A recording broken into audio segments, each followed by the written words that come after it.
победой. Немножечко неожиданно все это получилось. Уже все пошли кофе пить за 50 секунд до конца. Но в итоге сравняли, а там и серия буллитов. Вот, за счет чего? Воля к победе, прежде всего. Сильный соперник, конечно, очень интересная игра была. Здорово все получилось. Тренерская установка сработала. 6 человек в конце в большинстве вышли. И все-таки в конце успели сравнять счет. Здорово, очень интересно было. Но насколько вообще игры плей-офф, да, отличаются от регулярки, да? Насколько здесь соперники могут поднести сюрпризы? Соперники есть одни сюрпризы преподносят. Здесь, в общем-то, самые сильные остались. И игры самые такие интересные в конце. И публика уже начинает ходить, смотреть на эти матчи. Ну, в общем, интересно все. Но не могу не спросить, да, тот гол, который залетел, мы, если честно, так не поняли, что там случилось. Сами успели разглядеть? Ну, так, насколько мог, видел, да. Ну, разыграли с точки.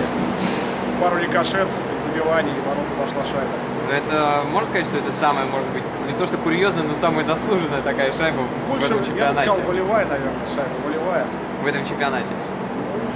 В этой игре точно, в чемпионате не готов, как говорится, все игры не видел. Вот. Но спасибо сопернику, достойную игру нам сегодня сделали, прям чуть-чуть им не хватило. Но следующая игра будет, наверное, не менее, даже, наверное, Конечно, скорее больше, да. еще более напряженная. Да, да. Все, спасибо большое, с победой.